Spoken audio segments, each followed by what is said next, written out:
नमस्कार दोस्तों seize fire की बात करने वाली ये दुनिया इस वक्त एक्चुअली बारूद के ढेर पर बैठ चुकी है। जी हाँ, एक तरफ ईरान के सबसे बड़े नेता का जनाजा उठ रहा है, उन्हें आज सुपुर्दे खाक किया जा रहा है। वहीं पर दूसरी तरफ आसमान से अमेरिकी मिसाइलें अपना कहर बन करके ईरान के ऊपर बरस रही है। क्या सच में तीसरे विश्व युद्ध का काउंटडाउन स्टार्ट हो चुका है? जी हाँ, स्टार्ट हो चुका है। दोस्तों, इस वक्त एक्चुअली मिडिल ईस्ट से जो खबरें आ रही हैं वो पूरी दुनिया के होश उड़ाने के लिए काफ़ी है, क्योंकि ईरान में इस वक्त मातम है, गुस्सा है और बदले की आग भी है। और ईरान के सर्वोच्च नेता अली खमेनी के अंतिम संस्कार के बीच अमेरिका ने एक ऐसा कदम उठा लिया है जिसने आग में घी का काम कर दिया है। सीज़ फायर के तमाम दावों को हवा में उड़ाते हुए अमेरिका ने ईरान पर अब तक का सबसे बड़ा एयर स्ट्राइक कर दी है। आज के इस वीडियो में हम डिकोड करेंगे कि आखिरकार स्ट्रेट ऑफ हॉर्मुज़ में ऐसा क्या हुआ, अमेरिका को रातों रात ऐसा क्या हो गया कि उसने ईरान के 80 से ज़्यादा ठिकानों को तबाह कर दिया, खाक कर दिया, राख बना दिया। और उसके रिवर्स में जो काउंटर स्ट्राइक करी है ईरान ने, जी हाँ, कतर और ब्रिटेन के जहाज़ों पर ईरान ने आखिरकार क्यों हमला किया, और क्या इंटरनेशनल मार्केट में पेट्रोल डीजल के दाम फिर से एक बार आसमान छूने वाले हैं। ठीक है, इन तमाम बातों का आज हम करेंगे छोटे से वीडियो में डिकॉर्ड। तो चलिए बिना वक्त गवाए स्टार्ट करते हैं आज का अपना ये वीडियो। गाइस, सबसे पहले बात करते हैं उस ताज़ी और सबसे इम्पॉर्टेंट न्यूज़ के बारे में जिसने पूरी दुनिया को सन्न कर दिया है या शॉक्ड कर दिया है। गाइस, ईरान में जब अली खमेनी के जनाजे की तैयारी चल रही थी, ठीक उसी वक्त अमेरिकी सेंट्रल कमांड, जिसे हम बोलते हैं सेंटकॉम, राइट, इसके लड़ाकू विमानों ने ईरान के आसमान को चीरते हुए बम्बार्डिंग स्टार्ट कर दी। और अमेरिका का दावा यह है कि उन्होंने 80 से ज़्यादा सैन्य ठिकानों पर सटीक हथियारों से, प्रिसीजन वेपन से हमला किया है। गाइस, ये हमले कोई छोटे मोटे हमले नहीं है, ध्यान रखिएगा। रात के अंधेरे में आई तस्वीरों को आप ध्यान से देखिएगा, चारों तरफ सिर्फ तबाही का मंजर है। और अमेरिकी स्ट्राइक के मुख्य टारगेट पता है आपको क्या थे? 260 से ज़्यादा IRGC मतलब कि इस्लामिक रिवोल्यूशनरी गार्ड कॉर्प्स की सैन्य नौकाएं जो हैं, जो मिलिट्री बोट्स हैं, उसको अमेरिका ने बीते कल के दिन तबाह किया है। इसके अलावा अमेरिका ने ईरान के एडवांस एयर डिफेंस सिस्टम को मटिया मेट कर दिया। और इसके अलावा दोस्तों कमांड एंड कंट्रोल सेंटर और जो कोस्टल रडार सिस्टम जो लगा होता है आसपास, और जो सरफेस से हवा में मार करने वाली जो मिसाइल साइट्स हैं, उसको अमेरिका ने सीधा निशाना बनाया, उसको तबाह किया। ये दावा है अमेरिका का। और इसके अलावा अमेरिका ने ड्रोन लॉन्च साइट्स और एंटी शिप मिसाइल सिस्टम को पूरी तरह से न्यूट्रलाइज करने का दावा भी किया है। और वहीं दोस्तों ईरानी मीडिया के मुताबिक सिरिक, कैश्प द्वीप और बंदर अब्बास जैसे इलाकों में एक के बाद एक जोरदार धमाके हुए हैं और आसमान में आग की लपटें दिखाई दी हैं। और अमेरिका ने साफ कर दिया है इस हमले के बाद, साफ साफ ये कह दिया है कि वो सिर्फ चेतावनी नहीं दे रहा है, वो अब ईरान के सैन्य ढांचे की रीढ़ की हड्डी तोड़ने पर उतर आया है। और अब सवाल ये आता है कि अमेरिका ने इस सीज़ फायर के बीच में हमला आखिरकार क्यों किया? बट वाशिंगटन का कहना ये है कि ये जवाबी कार्रवाई है। गाइस, स्ट्रेट ऑफ हॉर्मुज़ से गुजर रहे 3 कमर्शियल जहाज़ों पर ईरान ने भी काउंटर अटैक कर डाला। या ईरान ने यहाँ पर अपने ड्रोन और मिसाइल हमले किए कमर्शियल जहाज़ों के ऊपर। या ये उसका बदला है ईरान का। अब सवाल ये भी तो आता है कि ईरान ने उन जहाज़ों पर हमला क्यों किया? सिंपल सी बात है भैया, न्यूटन का थर्ड लॉ है, एक्शन के बदले क्या होगा, रिएक्शन पक्का होगा। और इसके पीछे की वजह एक्चुअली एक ये भी है कि ईरान ने ना स्ट्रेट ऑफ हॉर्मुज़ में अपना एक तरफा नियम स्टार्ट कर दिया है, एक तरफा नियम कह सकते हैं कि लागू कर दिया है। ईरान का ये कहना है कि कमर्शियल जहाज़ सिर्फ हमारे द्वारा तय किए गए, जो हमारे दोस्तों डेजिग्नेटेड जो हमारे रूट हैं, उसी रास्तों से आपके कमर्शियल जहाज़ गुजरेंगे। अगर किसी ने अमेरिकी रूट पकड़ लिया, किसी भी जहाज़ ने, किसी भी कमर्शियल जहाज़ ने, तो हम सुरक्षा की गारंटी नहीं देंगे। और ईरान ने सिर्फ कहा नहीं बल्कि करके भी दिखा दिया। बीते कल के दिन 2 कमर्शियल जहाज़ों के ऊपर इसने हमला कर दिया। ईरान की सरकारी मीडिया जिसका नाम है दोस्तों IRIB ने खुद ये दावा किया है कि उन्होंने कतर के तेल टैंकर, ठीक है, अल रकायत को निशाना बनाया है बीते कल के दिन। और इसके अलावा यूके मैरीटाइम ट्रेड ऑपरेशन के मुताबिक ओमान के तट के पास से 2 और जहाज़ पर इसने क्या करा, प्रोजेक्टाइल और सुसाइड ड्रोन से हमला किया है।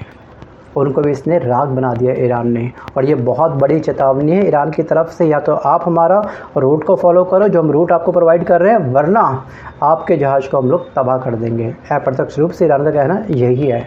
और यहाँ पे आप एक सबसे बड़ा ट्विस्ट देखिएगा कि कतर जो इस पूरे विवाद में नेगोशिएटर की भूमिका निभा रहा था, ईरान ने उसे भी नहीं बख्शा।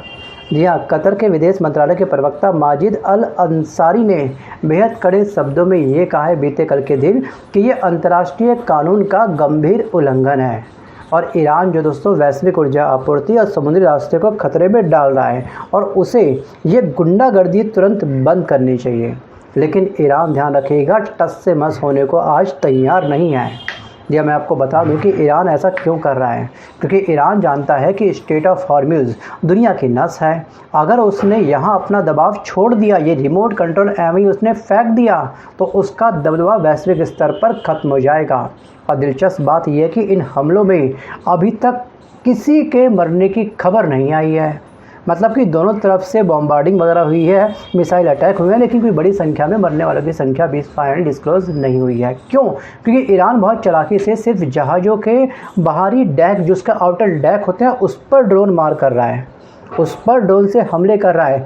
यानी कि ये केवल एक चेतावनी शॉट है, एक वार्निंग शॉट है कि अगर हम आपके बिल्कुल बाहर अगर ड्रॉप कर सकते तो अंदर भी आपके जहाज़ को तबाह कर सकते हैं।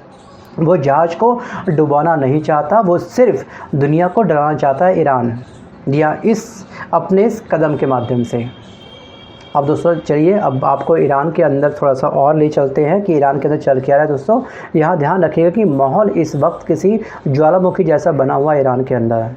या मंगलवार को यानी कि बीते कल के बाद पहले दिन, मतलब कि back to back last day, Ali Khamenei का पार्थिव शरीर यह कोम शहर में लाया गया। जो लोग सिया इस्लाम को समझते हैं ना, उन्हें पता होगा कि कोम शहर सिया धार्मिक शिक्षा का सबसे बड़ा गढ़ है, सबसे बड़ा केंद्र है। खुद खमेनी ने अपनी शुरुआती शिक्षा यहीं से ली थी। और कोम में हज़रत फ़ातिमा मासूमो जी का रोज़ा है, जहां उनके ताबूत की परिक्रमा कराई गई थी। और तेहरान के बाद दोस्तों कोम शहर में जो जन सैलाब उभड़ा है, उसकी हेलीकॉप्टर से ली गई तस्वीरें रोंगटे खड़े कर देंगी। ऐसे लगा जैसे कि पूरा कोई समुद्र का पानी बह रहा हो और उस पानी का रंग दोस्तों काला हो। सोचिए, वर्ल्ड में 5वें सबसे बड़ी पर्सनैलिटी ये है जिनके जनाजे में, जिनके अंतिम संस्कार में इतनी बड़ी संख्या में लोग आए हैं। वर्ल्ड में मैं बात कर रहा हूँ। ईरान ने इस कह सकते हैं कि अंतिम संस्कार को एक भावुक विदाई से ज़्यादा अमेरिका के खिलाफ एक सख्त पॉलिटिकल मैसेज में बदल दिया है। उसने दिखा दिया पूरी दुनिया की आखिरकार ये अली खमेनी की केवल कोई आम पर्सनैलिटी नहीं थे, बहुत बड़ी पर्सनैलिटी थे, जिनके जनाजे में, जिनको अंतिम विदाई देने के लिए बड़े बड़े देशों से बड़े बड़े प्रतिनिधि उस समय वहाँ पर मौजूद थे। वो भी तब जब ईरान के ऊपर कभी भी इजराइल या फिर अमेरिका एयर स्ट्राइक कर सकता है। उन तमाम देशों के प्रतिनिधि ने अपनी जान की परवाह किए बिना इनको अंतिम विदाई देने के लिए तमाम लोग पहुँचे। ये एक बहुत बड़ा मैसेज है पूरी दुनिया के लिए। और दोस्तों जनाजे में शामिल लाखों लोगों ने खमेनी के ताबूत पर लाल कपड़ा चढ़ाया। और सिया और इस्लामिक परंपरा में इस लाल कपड़े का मतलब पता है क्या होता है? जी हाँ, इसका सीधा मतलब होता है खून का बदला खून। बस ये युद्ध की पुकार है। लोगों के हाथों में तख्तियाँ थी और हवा में सिर्फ एक ही नारा उस समय गूंज रहा था, बदला बदला और बदला। खमेनी के ताबूत पर उनकी काली पगड़ी रखी गई थी, जो ये दर्शाती है कि वो पैगंबर के वंशज हैं और सिया इस्लाम के सर्वोच्च विद्वान हैं।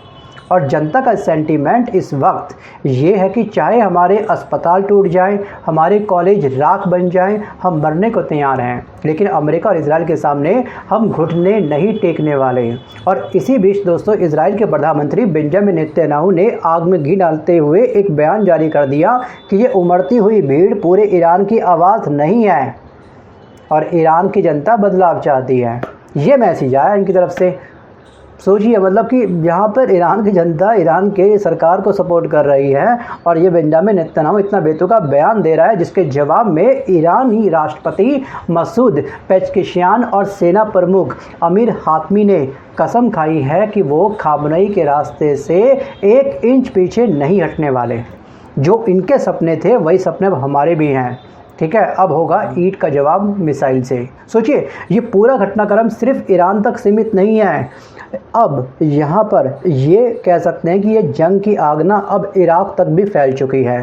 सो गाइस, इराक के बड़े सिया नेता जिनका नाम है अमार अल हकीम, जी हाँ, अमार अल हकीम, और इनके मुताबिक आज, यानी कि कह सकते हैं आज नहीं, एक्चुअली कल था बुधवार, हाँ कल बुधवार को खमनेई का पार्थिव शरीर इराक के पवित्र शहर नजफ और करबला ले जाया जा रहा है। ठीक है, अब नजफ जहाँ पर मेला अली का रोज़ा है और करबला जहाँ पर इमाम हुसैन की शहादत हुई थी। ठीक है, और इन दोनों शहरों के बीच की दूरी है 80 किलोमीटर। ठीक है, यहाँ पर इनकी निकाली गई अंतिम यात्रा।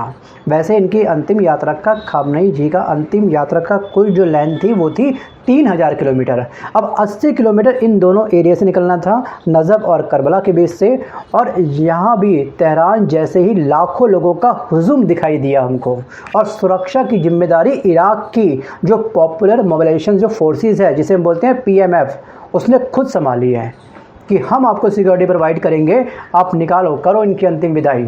सोचिए, और एक बात दोस्तों और, कि अमेरिका ने ना पूरी कोशिश की थी कि इस अंतिम संस्कार में दुनिया का कोई देश शामिल ना हो, और अमेरिकी राजनयिकों ने कई मुल्कों को फ़ोन करके बाकायदा धमकाया भी था कि अगर तुम शामिल हो गए उनके जनाजे में, उनके अंतिम संस्कार में, तो आपके साथ वही होगा, टैरिफ की धमकी, आपसे हम मतलब चीज़ परचेज़ नहीं करेंगे, आपको सामान बेचेंगे नहीं, वही धमकी होती है अमेरिका का, कुछ नहीं होती है। लेकिन सोचिए, अमेरिका का वो भौकाल ना अब टूटता हुआ हमको साफ साफ दिखाई दिया, क्योंकि पाबंदियों और धमकियों के बावजूद भी 100 से ज़्यादा देशों के नुमाइंदे इस वक्त ईरान में मौजूद होते हुए हमको दिखाई दिए।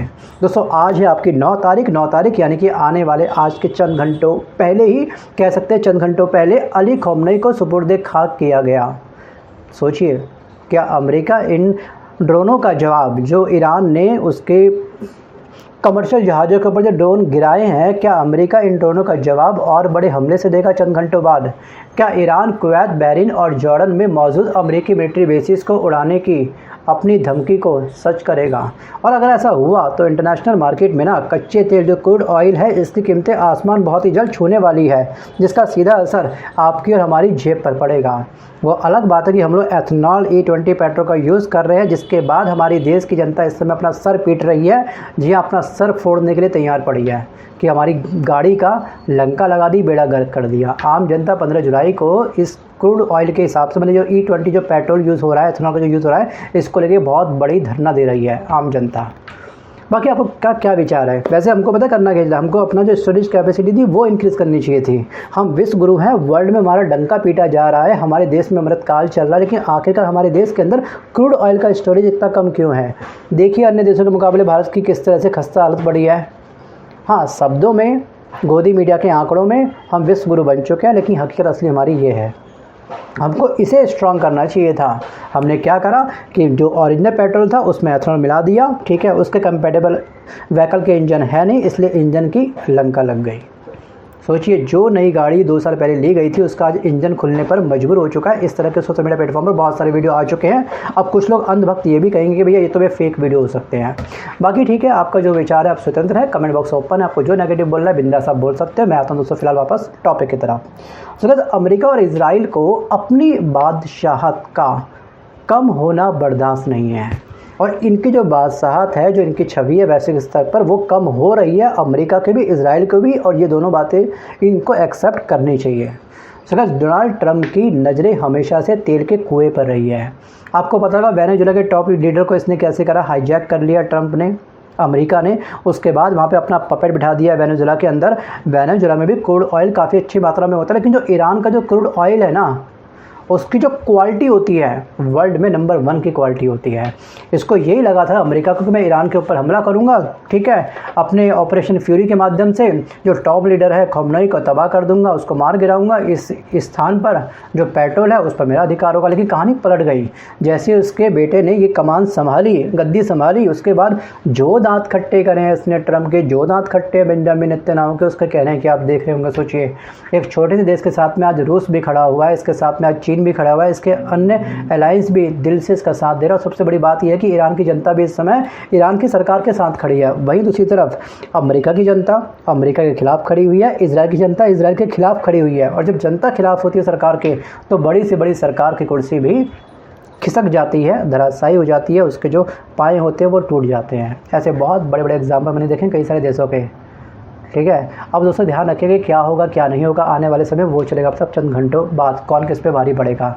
लेकिन एक बात तो साफ़ है कि सीज़ फायर केवल कागज़ों पर था, ज़मीनी हकीकत हमको सीज़ फायर होता हुआ अब नहीं दिखाई दे रहा है। ठीक है, युद्ध अभी एक्चुअली टला नहीं है, बल्कि ये एक नए और भयानक दौर में प्रवेश कर चुका है। असली हकीकत ये है, भगवान करे कि हम गलत साबित हों और शांति बहाल हो, लेकिन ज़मीनी हकीकत कुछ और ही आज बयां कर रही है। और दोस्तों इस जंग को लेकर के आपका क्या विचार है? क्या सच में एक जंग ये क्या विकराल रूप धारण करेगी? क्या बहुत ही जल्द थर्ड वर्ल्ड वार होने वाला है, या फिर से एक बार शांति समझौता होगा और जो ज़मीनी हकीकत में तब्दील भी होगा? इस पर आपका क्या मानना है? क्या आपको क्या लगता है?